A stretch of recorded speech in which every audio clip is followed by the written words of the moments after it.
Pero, ¿cómo transcurre la vida de Joaquín El Chapo Guzmán detrás de los barrotes? ¿Ha sido visitado al menos en alguna ocasión? Recuerdo que mi mamá solía hornear pan para mantener a la familia. Sin embargo, ¿te has preguntado alguna vez a qué se dedica? ¿Y alguna vez te has cuestionado si existían otros líderes del narcotráfico a los que incluso el Chapo temía? Joaquín El Chapo Guzmán fue uno de los criminales más poderosos y notorios en su época. Durante su carrera en el mundo del tráfico de drogas, se enfrentó a varios adversarios y enemigos, lo que contribuyó a su fama como un líder extremadamente peligroso en el ámbito del crimen organizado. Guzmán lideró el Cártel de Sinaloa, una de las organizaciones de narcotráfico más grandes y poderosas de México. En su tiempo al mando, se vio involucrado en una serie de conflictos con otras bandas delictivas, como los Zetas, el Cártel de Juárez y el Cártel de los Beltrán Leiva. Si deseas conocer más acerca de los adversarios del Chapo, a continuación, te hablaré de ellos. El primero en la lista es Miguel Ángel Gallardo, conocido popularmente como el jefe de jefes o el zar de la droga.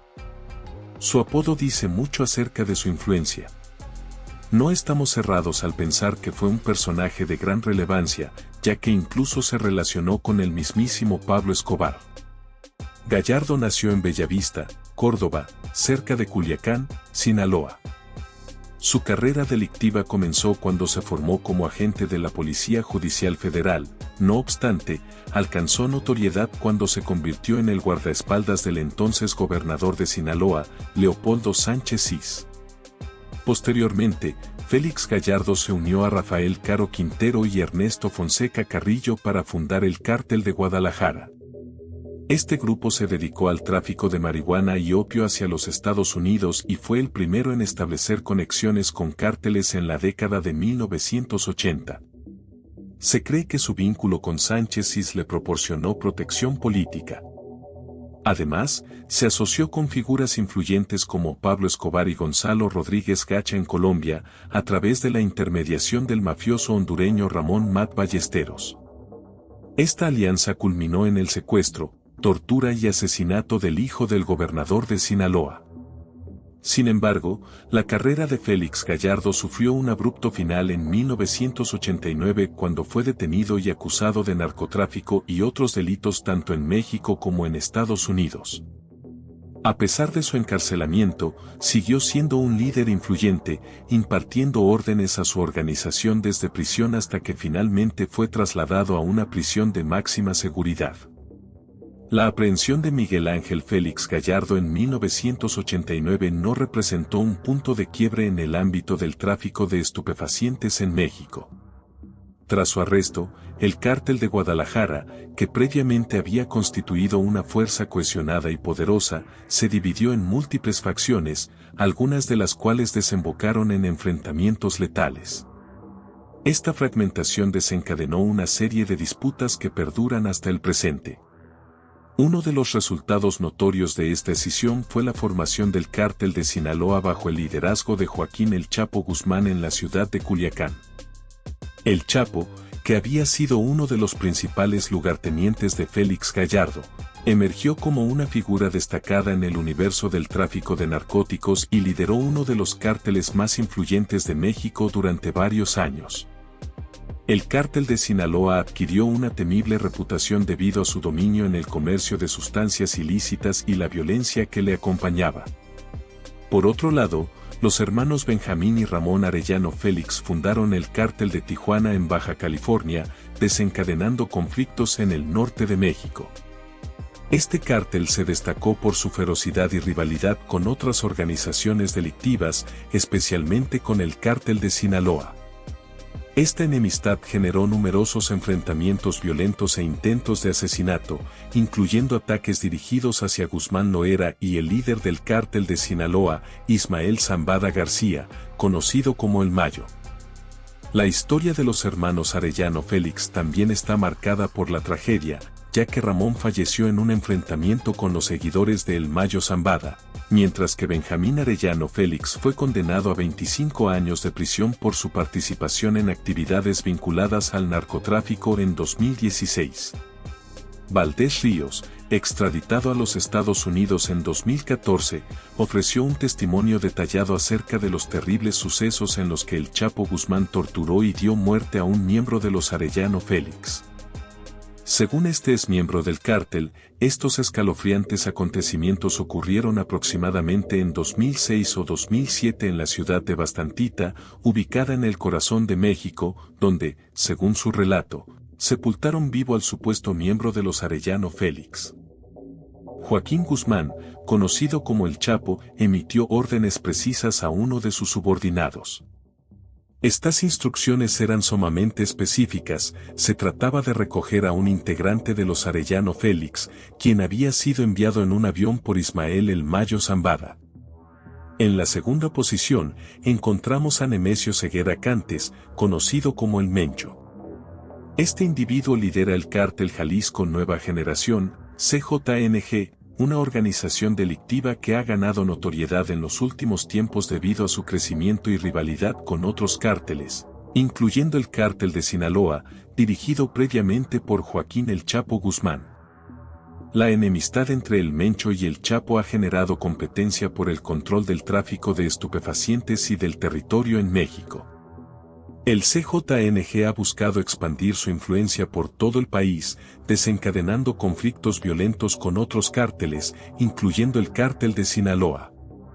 Uno de los episodios más destacados de esta rivalidad fue el secuestro de los hijos del Chapo en 2016 en Puerto Vallarta, un suceso que posteriormente se atribuyó a El Mencho. La noche del 14 de agosto de 2016, en el restaurante La Leche en Puerto Vallarta, Jalisco, un grupo de individuos, incluyendo a los narcotraficantes Iván Archibaldo y Jesús Alfredo Guzmán Salazar, hijos de Joaquín Guzmán Loera, conocido como El Chapo, fue secuestrado por un comando armado. Este evento reflejó la lucha por el control del cártel de Sinaloa y la rivalidad con el cártel Jalisco Nueva Generación liderado por Nemesio Ceguera, alias El Mencho. El secuestro de los Chapitos provocó tensiones y conflictos internos dentro del cártel de Sinaloa, ya que se produjeron disputas por el liderazgo entre los hijos de Guzmán Loera y miembros del grupo conocido como los Damaso. Se ha especulado que el Mencho colaboró con los Damaso en un intento por desbancar a los hijos de Guzmán Loera. Finalmente, días después del secuestro, los Chapitos fueron liberados, posiblemente gracias a la intervención de Ismael El Mayo Zambada, otro líder del cártel de Sinaloa, y al pago de un rescate millonario. A partir de ese momento, los Chapitos consolidaron su liderazgo en el cártel de Sinaloa, tomando el control en lugar de su padre, El Chapo, quien se encontraba detenido en Estados Unidos y a la espera de juicio tras someterse a una cirugía plástica para modificar su apariencia y evadir su captura. Después de la muerte del hijo mayor de Carrillo, se ha especulado que los Chapitos, hijos de Joaquín Guzmán, podrían estar involucrados en el asesinato de Caro Fuentes. El cártel de Juárez, situado frente a Paso, Texas, se vio inmerso en una feroz batalla por el control de territorios con el cártel de Sinaloa. El conflicto se agravó con la extradición de El Chapo y la asunción del control del cártel por parte de sus hijos, incluyendo a Archibaldo, Jesús Alfredo y Ovidio Guzmán. Desde entonces, el Mencho se ha convertido en uno de los capos más buscados, tanto en México como en los Estados Unidos, donde se ha ofrecido una recompensa de $10 millones por información que conduzca a su captura y posterior condena. Sus crímenes engloban el tráfico de narcóticos, la participación en actividades del crimen organizado y la posesión ilegal de armas de fuego. Informes de inteligencia indican que el Mencho ha sido el cerebro detrás de una escalada de violencia dirigida contra las Fuerzas Armadas y policiales en diversas ciudades mexicanas desde 2015. Bajo su dirección, el CJNG se ha erigido como una de las agrupaciones criminales más influyentes y amenazantes en México, en contraposición al cártel de Sinaloa, que en un tiempo fue su aliado y patrocinador en la encarnizada competencia por el control del crimen organizado a nivel local. Asimismo, ha chocado con su archirrival, los Zetas, que desaparecieron en 2018 y su facción remanente conocida como el Cártel del Noreste. Esto ha valido al CJNG el sobrenombre de los Matacas. En la tercera posición figura Vicente Carrillo Fuentes, conocido como una figura eminente en el mundo del narcotráfico en México. Era el hermano de Armando Carrillo Fuentes, apodado el Señor de los Cielos, quien fuera el fundador del Cártel de Juárez, una de las organizaciones criminales más preeminentes en el tráfico de sustancias ilícitas en México. En el año 2001, Vicente Carrillo Fuentes se alió con Joaquín El Chapo Guzmán en un esfuerzo por colaborar en el narcotráfico. Sin embargo, como suele ser la norma en el mundo del crimen organizado, estas uniones a menudo son efímeras y proclives a desencadenar conflictos por el control de territorios y rutas de tráfico de drogas.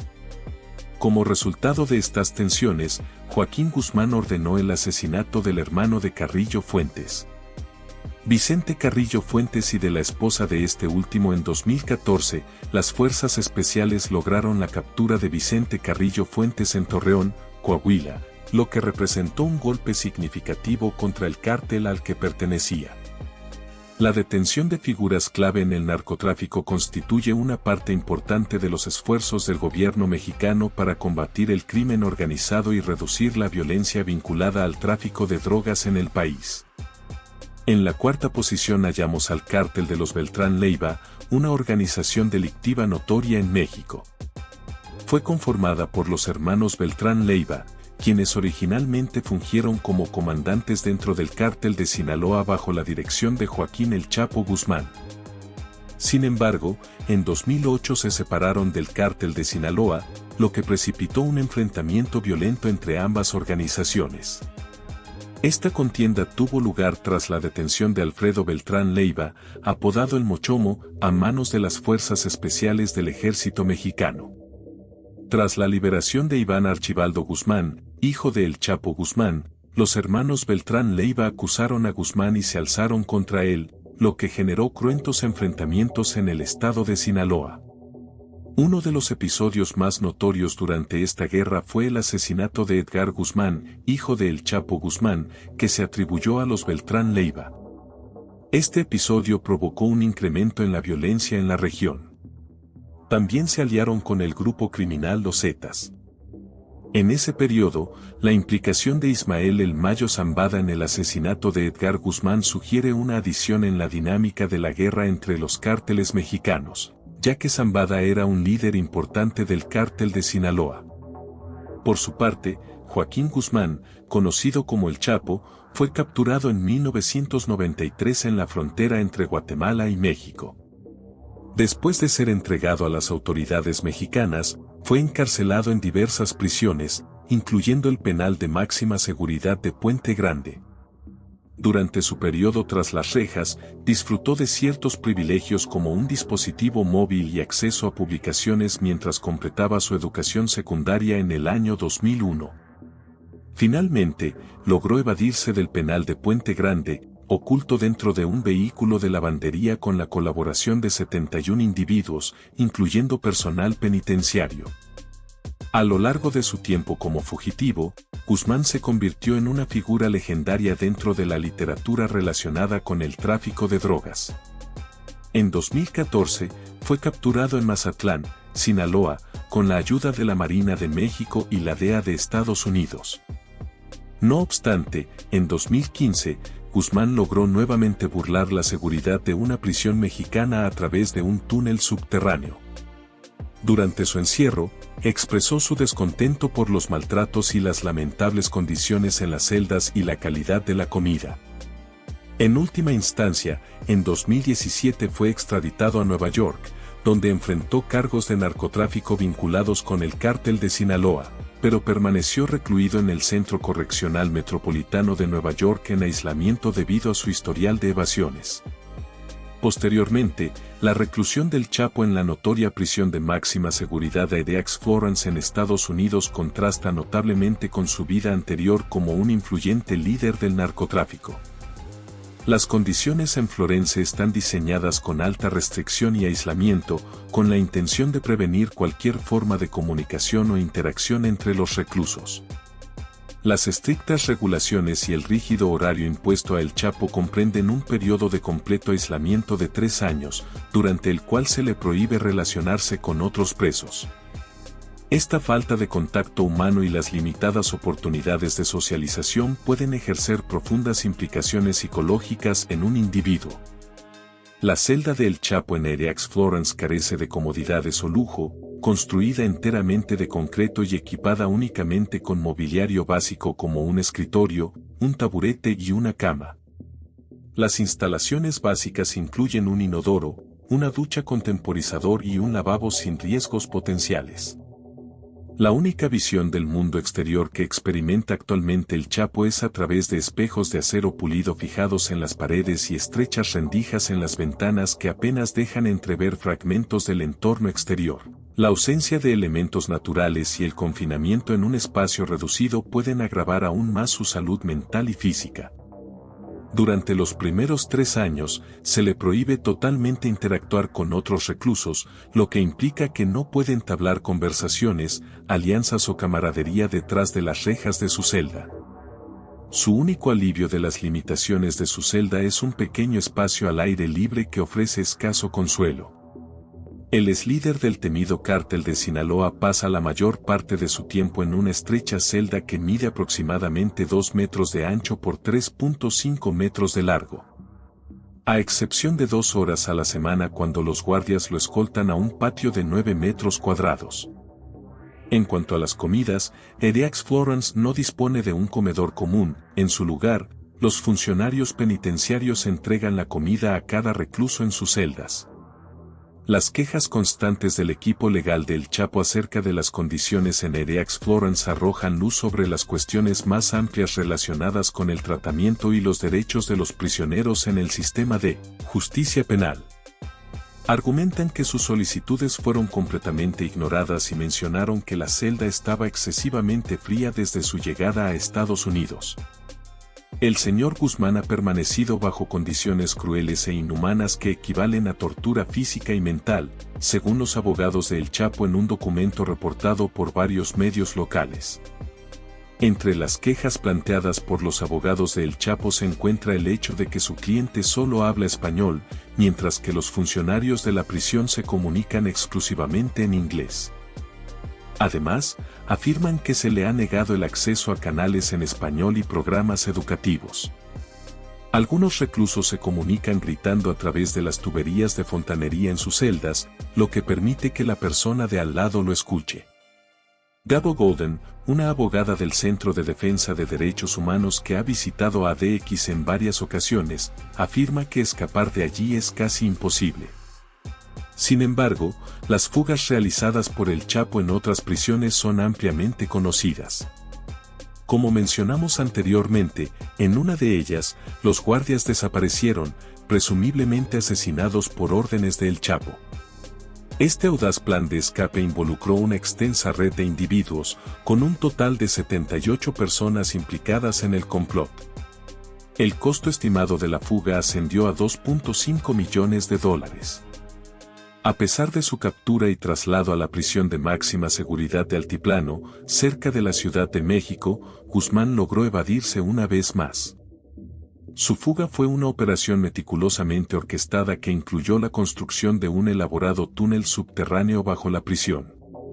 Este túnel tenía una longitud de más de 1 milla y alcanzaba una profundidad de 60 pies. Equipado con sistemas de iluminación y ventilación para garantizar el paso seguro de El Chapo, la construcción de un túnel tan elaborado plantea preguntas sobre cómo pudo haber sido excavado sin ser detectado y cómo los constructores pudieron identificar con precisión la ubicación exacta de la celda de Guzmán, especialmente sin acceso al plano de la prisión. Analistas y expertos han sugerido que probablemente recibió ayuda tanto de personas dentro de la prisión como de colaboradores externos.